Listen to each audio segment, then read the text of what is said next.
구약성경에서 에레미야서 44장입니다. 에레미야 44장 4절로 6절 말씀 먼저 보겠습니다. 구약성경 1122쪽 에레미야서 44장 4절에서 6절입니다.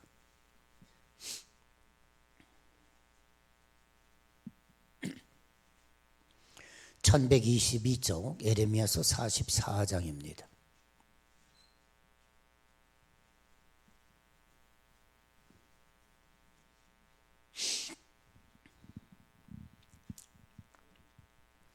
에레미야서 44장 4절에서 6절 말씀 봉독합니다. 내가 나의 모든 종 선지자들을 너희에게 보내되 끊임없이 보내어 이르기를 너희는 내가 미워하는 이 가증한 일을 행하지 말라 하였으나 그들이 듣지 아니하며 귀를 기울이지 아니하고 다른 신들에게 여전히 분향하여 그들의 악에서 돌이키지 아니하였으므로 나의 분과 나의 노여움을 쏟아서 유다 성읍들과 예루살렘 거리를 불살랐더니 그것들이 오늘과 같이 폐허와 황무지가 되었느니라. 아멘. 6절까지 보았습니다. 신약성경은 사도행전 13장에서 보겠습니다. 사도행전 13장 1절입니다. 신약성경 209쪽입니다. 사도행전 13장 1절로 3절입니다.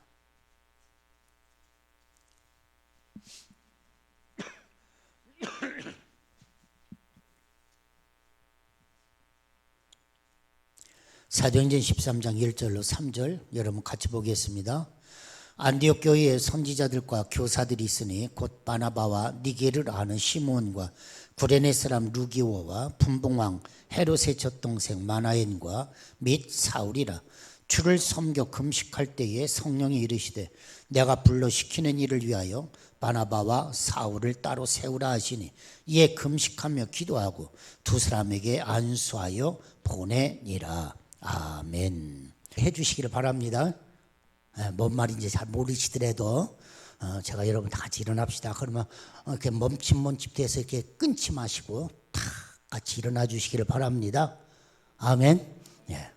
오늘은 종교개혁주일입니다. 1517년 루터에 의하여 시작된 이 종교개혁은 지금까지도 이어지고 있는 개혁정신입니다. 그러니까 1517년에 종교개혁이 일어났다. 하나의 역사적인 기념이 아니라 오늘도 끊임없이 종교개혁은 이루어져야 한다 그런 이야기입니다. 그래서 우리 개신교를 가리켜서 개혁교회다 이렇게 표현하고 있는 것입니다. 그 이야기는 과거에도 개혁했고 오늘도 개혁해야 하고 앞으로 내일도 개혁해야 한다. 교회는 날마다 새로워져야 한다 하는 것이 개혁교회의 정신이라고 하는 사실입니다. 오늘 이 개혁의 어떻게 보면 모델이 오늘 안디옥 교회입니다. 안디옥 교회는 예루살렘 교회하고는 전혀 달랐던 교회입니다. 처음 세워질 때부터 달랐습니다. 또 교회의 소명이 달랐습니다. 이것이 뭐가 달랐을까? 우리는 오늘 본문을 통하여 우리가 배워야 할 부분이라고 봅니다. 안디옥은 고대 시리아의 도시로서 터키에 오르는 안타키아라고 합니다. 헬라와 로마의 헬레니즘 시대의 안디옥은 로마, 알렉산드리아 그리고 그 다음이 안디옥이라고 할 정도로 대도시였다고 하는 사실입니다. 이곳에는 마게도냐인, 헬라인, 원주민 등 또 시민과 더불어서 유대인의 큰 집단이 함께 살고 있었습니다. 여러분 이 초대교회의 집사 중에 한 집사가 있죠. 니굴라. 이 니굴라라고 하는 집사는 안디옥의 니굴라. 그래서 이 안디옥의 출신이라고 하는 사실입니다. 오늘 읽어드렸던 사도행전 신약성경 13장 1절에도 보면 안디옥 교회가 나오지 않습니까? 이 안디옥 이 말은 잘 아시는 대로 에클레시아라고는 말입니다. 에클레시아 불러내어서 보낸다. 이것이 에클레시아입니다. 이 단어가 신약성경에서 처음 등장하는 것이 바로 이 안디옥 교회입니다. 이 안디옥 교회는 명실공히 교회로서 교회의 모습을 갖춘 교회입니다. 예루살렘 교회가 유대 중심적 교회였다고 한다면 안디옥 교회는 이방을 향한 전도 중심의 교회입니다. 사랑하는 여러분, 안디옥 교회. 여러분 성경 말씀에 보니까 안디옥 교회는 첫째 흩어진 사람들이 모인 그리스도인이라 이런 이름을 남긴 교회가 안디옥 교회입니다. 사도행전 11장 19절에 보면 순교자 스데반의 일로 일어난 환란으로 말미암아 흩어진 사람들이 그러죠. 초대교회의 환란, 핍박으로 인하여 흩어진 사람들이 어디로? 안디옥으로 가기 시작합니다. 그래서 안디옥에 가서 유대인들에게 복음을 전했다. 이것이 사도행전 11장 19절입니다. 그리고 20절에 있는 말씀에 보면 헬라인에게도 말하여 주 예수를 전파하니 환란과 핍박으로 인하여 초대교회 성도들이 흩어졌어요. 흩어진 성도들이 안디옥에 이르러 유대인들에게 복음을 전하고, 이게 19절이고요.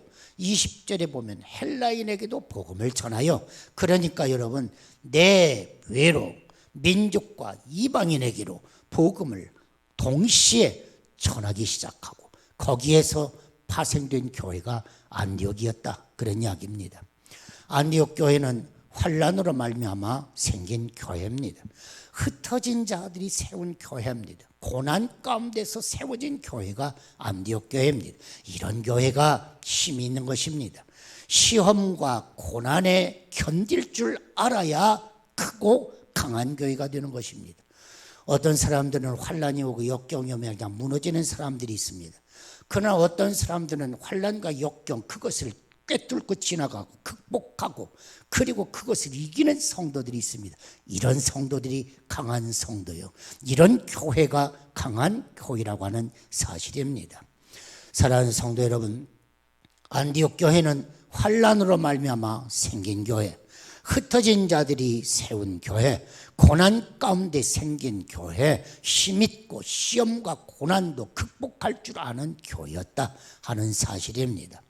마가복음 14장 27절에 보면 예수께서 제자들에게 이르시되 너희가 다 나를 버리리라. 이는 기록된 바 내가 목자를 치리니. 하나님께서 목자를 치신대요. 그러자 양들이 흩어진다는 것입니다. 양들이 흩어지리라 하였음이니라. 목자를 치고 흩으시는 것은 하나님의 계획이라는 것입니다. 교회의 주인은 하나님이시며 하나님의 계획대로 하나님은 교회를 이끌어 가시는 것입니다. 강제로 흩으시는 것도 하나님의 계획이랍니다. 땅끝까지 복음을 증거케 하기 위한 하나님의 섭리라는 것입니다. 교회를 통하여서 보면 고통도 하나님의 은혜입니다. 핍박도 하나님의 뜻입니다.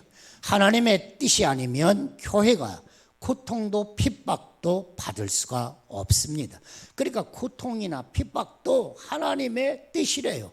그러니 고통이나 핍박도 이길 줄 알아야 한다, 그런 이야기인 것이죠. 에레미야서 44장을 보았습니다마는 여러분 마찬가지입니다. 이스라엘 백성들이 죄를 범했습니다. 하나님이 그들을 치셨습니다. 그래서 이스라엘 백성들이 흩어집니다. 놀라운 것, 이것이 하나님의 사랑이라는 것입니다. 여러분 기억하시기를 바랍니다. 여기에도 하나님의 사랑이 숨어 있습니다. 하나님의 선포의 계획이 이 안에도 있다고 하는 사실입니다. 사랑하는 여러분, 한국교회는 평양으로 복음이 들어와 북한이 남한보다도 교회가 훨씬 더 활발했습니다. 그래서 여러분 동양의 예루살렘 그러면 신의주, 평양, 이것이 동양의 예루살렘이라고 할 정도로 북한 땅에 복음이 먼저 들어왔고, 그리고 북한 땅에 복음이 활발했습니다. 그런데 한국전쟁이 일어났습니다. 또 일사후퇴, 여러분 잘 아시는 것처럼 이것이 한국교회에 영향을 미칩니다. 북한에 열심히 있는 교회 일꾼들이 결국은 이 한국전쟁 때문에 남으로 내려오기 시작합니다. 그래서 이 남한에 있는 많은 교회들이, 북한의 성도들이 내려와서 세운 교회가 남한의 교회입니다. 그러고 보면 남한에 세워진 교회는 북한에 빚진 교회인 것입니다. 왜 우리가 북한 땅에 교회를 다시 세워야 하느냐? 왜 우리가 북한 땅에 다시 복음을 전하고 다시 교회를 새롭게 해야 하느냐? 그것은 우리가 빚진 자이기 때문인 것입니다. 옳습니다. 사랑하는 성도 여러분, 모두 다 굉장히 중요한 낱말입니다. 성경에 보니까 그랬어요. 어미닭이 병아리를 날개 아래 모음같이 우리를 모으시겠다. 이 모은다고 하는 표현, 어미닭이 병아리를 품에 모으듯이 이게 모은다는 표현입니다.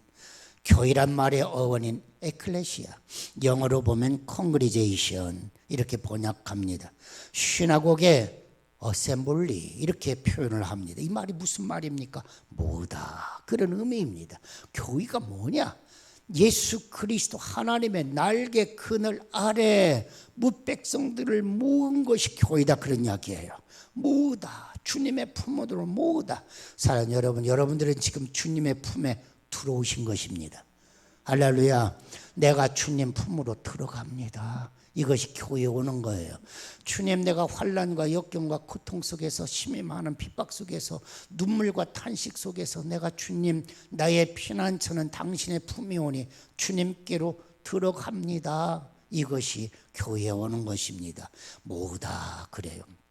교회는 흩어진 사람들을 다시 모아놓은 곳, 이것이 바로 교회입니다. 그런데 여러분, 모아놔도 흩어지는 게 있고 흩어놓아도 모이는 게 있습니다. 여러분, 이것이 개벽이다라고 하는 책이 있습니다. 음양오행설로 이렇게 설명을 합니다. 양이란 게 무엇입니까? 밖으로 뻗어나가는 성질, 이것이 양입니다. 음이라고 하는 성질은 무엇입니까? 안으로 모이는 성질, 이것이 음입니다. 만물은 밖으로 뻗는 성질이 있고 또 안으로 들어오는 성질이 있어요. 안으로 모아지는 성질이 있어요. 이게 모든 만물의 이치입니다. 교회도 마찬가지입니다. 이 모이고 이 양 흩어지고 이 두 성질이 함께 조화를 이루며 균형을 이루어야 그 교회가 건강한 교회다. 그 교회가 좋은 교회다. 바로 그런 이야기입니다.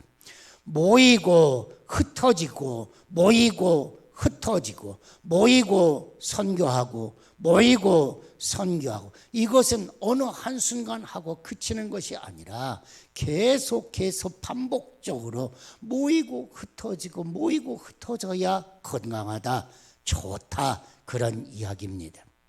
시편 147편 2절에 보면 여호와께서 예루살렘을 세우시며 이스라엘의 흩어진 자들을 모으시며, 오늘 또 하나님은 지속적으로 하나님의 사람들을 모으십니다. 왜요? 흩으시기 위함입니다. 하나님은 그냥 모아놓고 끝내시는 분이 아닙니다. 왜 하나님이 오라 오라 누구든지 오라 하고 하나님이 왜 모으십니까? 흩으시기 위해서 모으시는 것입니다. 어떤 글을 보니까 재미있는 내용이 있어서 좀 이렇게 소개 한번 해보렵니다. 잘못된 만남이 있답니다. 생선과 같은 만남입니다. 만나면 만날수록 비린내가 나기 때문입니다. 조심해야 할 만남이 있습니다. 꽃송이와 같은 만남입니다. 피었을 때는 환호하다가도 시들면 버려버리는 만남입니다. 가장 비참한 만남이 있습니다. 건전지 같은 만남입니다. 힘이 있을 때는 간수하다가 달아 빠지면 버려버리는 만남입니다. 시간이 아까운 만남이 있습니다. 지우개 같은 만남입니다. 금방의 만남이 순식간에 지워버리기 때문입니다. 가장 아름다운 만남이 있습니다. 손수건 같은 만남입니다. 힘이 들 때는 땀을 닦아주고 눈물을 흘릴 때는 그 눈물을 닦아주는 만남입니다. 사랑하는 성도 여러분, 모으고 만나게 하시는 하나님, 왜 모으고 만나게 하시느냐? 땀을 닦아주는 만남이 되라고, 흐르는 눈물을 닦아주는 만남이 되라고 하나님께서는 모으신다고 하는 것을 기억하시기를 바랍니다. 이런 만남이 있는 교회가 되어야 한다. 할렐루야. 여러분, 모이면 힘들고 모이면 싸우고 모이면 헤어지는 것이 있습니다. 뭡니까? 고슴도치입니다. 몸에 가시를 가지고 있기 때문에 추울 때는 서로가 만나서 몸을 부벼야 그래 이게 따뜻해지는 건데, 고슴도치는 서로 만나서 몸을 부벼대려고 하면 서로가 찔러대니까 가까이를 못합니다. 그래서 멀고도 가까운 당신이요 그럽니다. 왜? 가까이 가면 찔리고 멀리 가면 힘들고 이 만남이 고슴도치 만남입니다. 사랑하는 여러분, 멀지도 가깝지도 그렇게 살아야 돼. 불행한 만남입니다. 만나면 따뜻해야 합니다. 할렐루야. 여러분, 멀어지고 인간관계가 멀어지고 가깝지 않다면 불행이다 그런 거예요. 내 몸에 가시를 가지고 있으면 안 되는 것입니다. 레위기 23장 8절에 보면 너희는 이레 동안 여호와께 화제를 드릴 것이요 일곱째 날에는 송회로 모이고 아무 노동도 하지 말지니라. 하나님도 우선 모으시기를 소원하신다는 것입니다. 모이기를 기뻐하시고 모이라고 하십니다. 모이고 흩어지는 교회가 좋은 교회입니다. 할렐루야. 호켄다익이라고 하는 신학자가 쓴 책이 흩어지는 교회라고 하는 책이 있어요. 모이는 것도 중요하지만 모이기만 하는 건 좋은 교회가 아니라는 거예요. 여러분 한번 보십시오. 시한부 종말론자들 자기들끼리만 똘똘 뭉쳐서 어때요? 산속으로 들어갑니다. 좋은 교회가 아니라는 것입니다. 이런 신앙은 잘못된 신앙이라는 것입니다. 그렇다고 해서 흩어지기만 한다고 좋은 것도 아닙니다. 모여야 힘이 있죠. 여러분 흩어지기는 흩어지는데 뭘 갖고 흩어지십니까? 빈손으로 흩어지면 백전백패하는 것입니다. 그래서 모이고 흩어지고 모이고 흩어지는 것입니다. 사랑하는 여러분, 클라우디오 황제 때 기근해서 안디옥 교회는 예루살렘에 구호금을 보내줄 만큼 안디옥 교회는 성장하게 됩니다. 이것이 이제 사도행전 11장 27절에 있는 말씀이죠. 교회는 흩어지고 모이고 이 반복적인 오늘 이 일을 행함으로 교회는 강해진다 그 얘기예요. 사랑하는 여러분, 안디옥 교회가 선교사를 파송했지 않습니까? 그런데 아니에요. 이 교회가 강해집니다. 나중에는 예루살렘 교회에 구호금을 전달할 정도로 강한 교회가 이 안디옥 교회가 되는 것입니다. 이 안디옥 교회는 그리스도인이라 처음 이름을 얻는 교회입니다. 사랑하는 여러분, 얼마나 좋은 교회인가, 얼마나 힘 있는 교회인가 우리는 이 안디옥 교회를 통하여 보게 되어지는 것입니다. 두 번째로 이 안디옥 교회는 이방 선교를 위하여 선교사를 안수하고 보낸 교회입니다. 내가 불러시키는 일을 위하여 바나바와 사울을 따로 세우라 하시니 이에 금식하며 기도하고 두 사람에게 안수하여 보내니라 그랬습니다. 바나바와 사울을 선교사로 파송하는 교회 안디옥 교회였다 그런 이야기예요.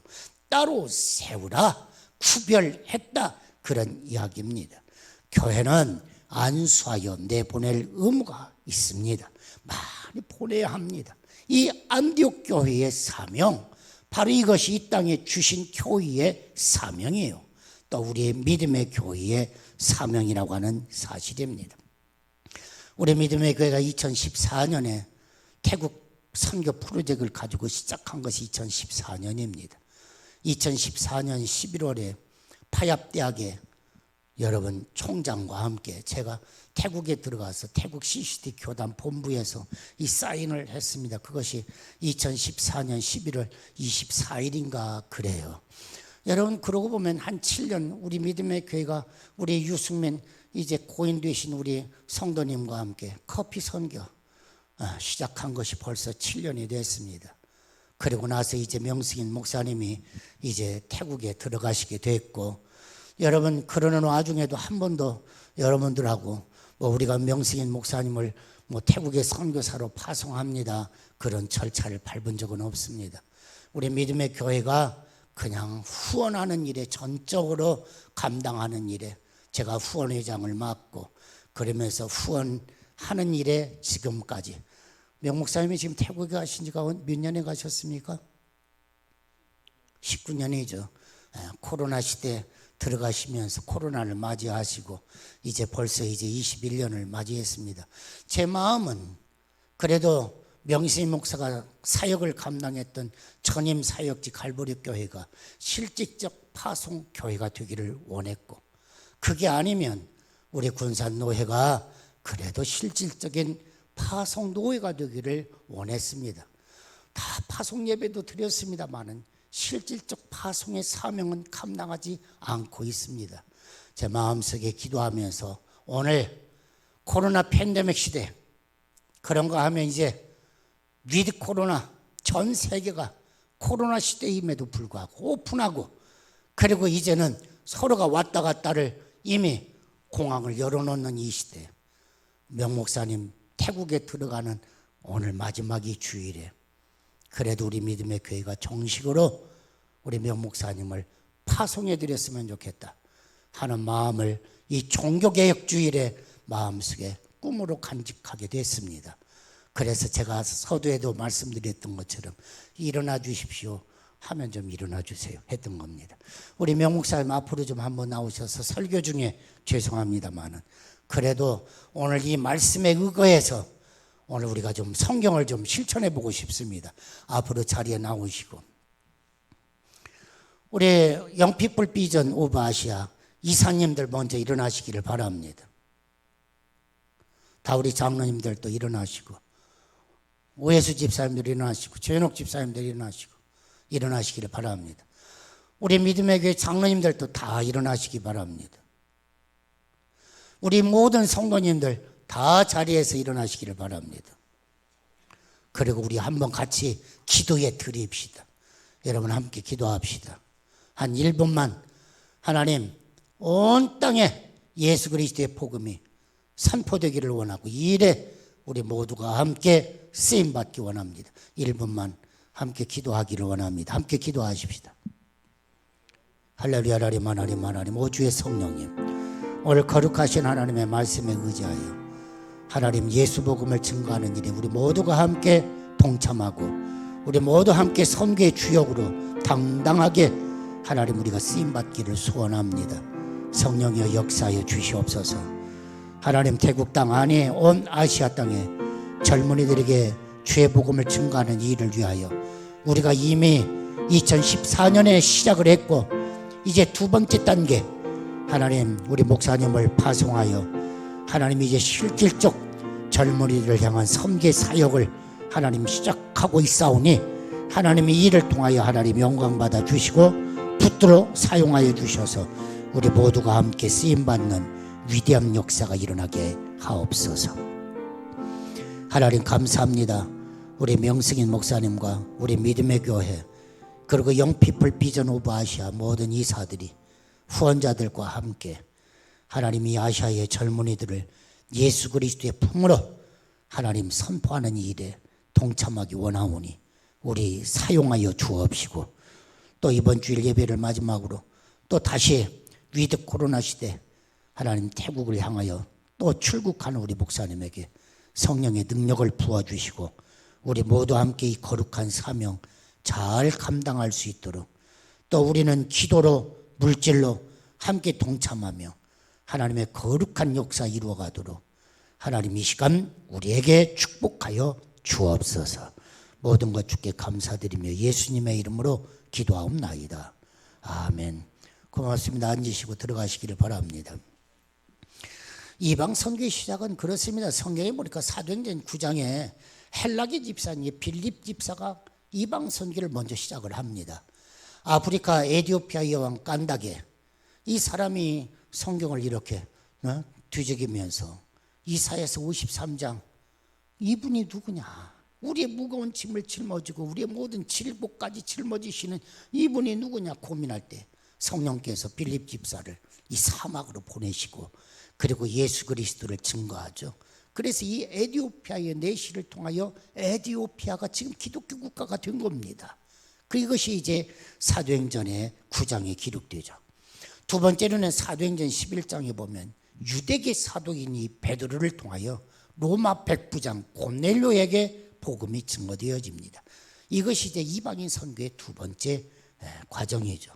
세 번째는 오늘 성경을 본 것처럼 사도행전 13장에 보면 본격적으로 바나바와 사울을 안수하고 이방인에게 보냅니다. 파송합니다. 오늘 여러분이 다 같이 서시고 목사님 나오신 건 사실 여러분들이 지금 안수하여 보내는 겁니다. 할렐루야. 그렇습니다. 이 안디옥 교회가 이제 본격적으로 이방 전도의 중심지가 되는 것입니다. 사랑하는 여러분, 우리 집만 챙기면 절대로 남 못 챙깁니다. 우리 집만 챙기면 절대로 남 못 챙깁니다. 여러분, 우리 집도 우리의 이웃의 집도 함께 챙길 수 있는 크고 넓고 깊은 영성의 그런 소유자가 되시고 축복도 그렇게 받으시기를 예수님의 이름으로 축원합니다. 하나님, 우리 집도 섬길 뿐만 아니라 남의 집까지도 섬길 수 있는 복을 주시옵소서 해서 우리의 축복의 지경도 넓어지기를 원합니다.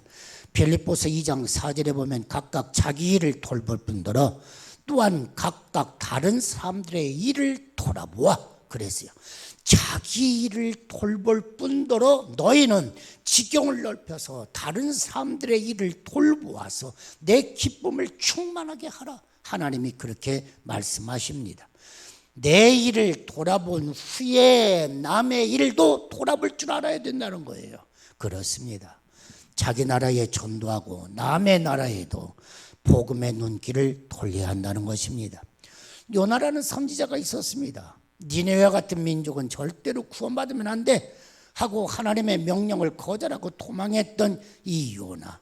하나님은 큰 고기 뱃속으로 요나를 집어넣어 버리고 정신 차린 후에야 끄집어내서 그래서 이방 전도의 사명을 감당하게 하시는 모습을 봅니다. 그렇습니다. 우리 믿음의 교회가 성년 30년을 맞이하면서 2014년이라고 이야기했습니다마는 유승민 성도와 함께 파얏대학을 만났습니다마는 사실 방콕에 여러분 타일랜드 산타로사가 이미 우리 믿음의 교회를 통하여서 여러분 방콕에는 커피숍이 이미 있고 빌딩이 세워져 있고 센터가 만들어져 있습니다. 이제 명 목사님이 가셔서 하실 일, 교회를 세우는 일, 영피플 비전 오브 아시아를 통하여 아시아의 젊은이들을 복음하는 일, 사회의 낮은 곳에 예수 그리스도의 복음의 영향력을 끼쳐서 삶의 질을 높이는 일, 이런 일들을 위해서 우리 목사님이 나가서 헌신하고 수고하게 될 것입니다. 그러나 여러분, 이 모든 일은 우리가 함께 해야 하는 일이요, 이 일이 하나님께는 영광이요, 우리에게는 은혜요 축복이라고 하는 것 믿으시기를 바랍니다. 할렐루야. 말씀을 마치려고 합니다. 민들레는 국악가의 틀풀입니다. 꽃말은 감사하는 마음, 이것이 민들레입니다. 민들레에 대한 전설이 있습니다. 옛날 노아의 대홍수 무렵의 일입니다.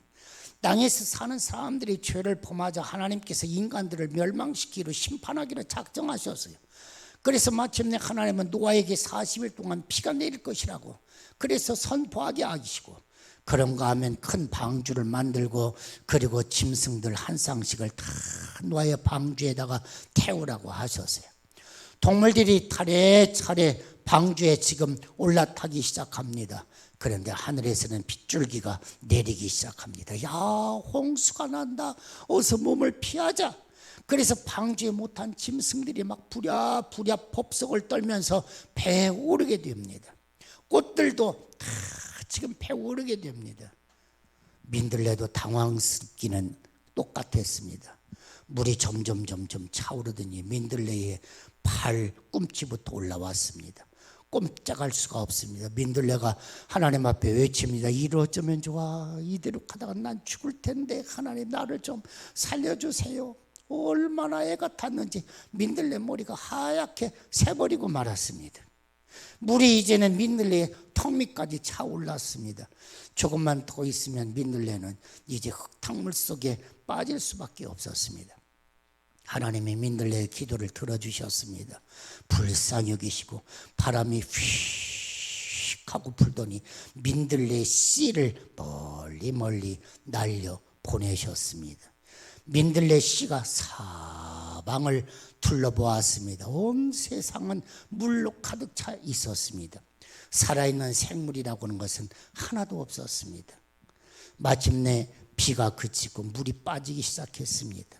민들레 씨는 산중턱 양지 바른 곳에 내려앉아서 다시 노란 꽃을 피우기 시작했습니다. 낮에는 예쁜 얼굴로 하나님의 은혜에 감사합니다. 또 해가 없는 밤이면 고개 숙이고 조용히 잠이 들게 되면서 하나님께 또 감사합니다. 민들레는 뿌리가 땅속 깊이 자라기 때문에 짓밟혀도 죽지 않는 그런 꽃이 되었습니다. 그래요. 사랑 여러분, 바람에 날려 멀리 퍼진다. 이것이 하나님의 섭리요 은총입니다. 자연과 영성의 세계 이치가 똑같습니다. 멀리 멀리 날아가 뿌리를 내려야 합니다. 이것이 영성의 원리다. 그런 이야기입니다. 레너드 스윗은 모던 시대의 교회는 가라 하는 책에서 교회는 감동을 받으려고는 하면서 움직이려고는 하지 않는 사람들로 가득 차 있다. 그렇게 지적을 했습니다.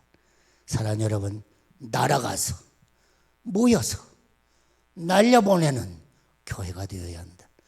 오늘 설교 제목이 그랬습니다. 날아가서 모여서 날려보내는 교회가 되어야 한다. 그렇습니다. 안디옥 교회와 같이 날아가서 복음의 씨가 날아가서 뿌리를 내리고 다시 멀리 날아가게 하는 교회. 오늘 저와 여러분들이 함께 신앙생활하는 바로 오늘의 안디옥 교회, 믿음의 교회가 되기를 예수님의 이름으로 축원합니다. 베들레헴 교회를 가리켜서 빵집 교회라고 표현을 합니다. 예루살렘 교회를 가리켜서 뒤죽교회라고 합니다. 뒤죽 쌀 모아놓는 뒤죽교회라고 합니다. 안디옥 교회를 가리켜서 민들레 교회라고 표현을 합니다. 사랑 여러분, 빵집처럼 생명이 있고 뒤죽처럼 퍼줄 수 있고 공급하고 민들레처럼 날아가서 뿌리를 내리고 복음의 꽃을 피울 수 있는 교회. 오늘 어떤 교회? 믿음의 교회. 다시 한번 앞에 표 다 같이 외쳐봅시다. 시작. 전하고 찾고 구원하여 함께 축복받자. 아멘. 기도합시다. 할렐루야. 하나님 감사합니다. 복음의 씨앗이 멀리 바람에 날려 흩어지고 또 거기에서 뿌리를 내리고 다시 또 복음의 씨앗이 또 멀리 흩어질 수 있는, 그래서 모여서 생명의 힘을 얻고 다시 흩어져서 전하고, 그래서 영원히 생명력이 넘치는 역사가 우리 가운데 충만하게 하여 주옵소서. 예수님의 이름으로 기도하옵나이다. 아멘.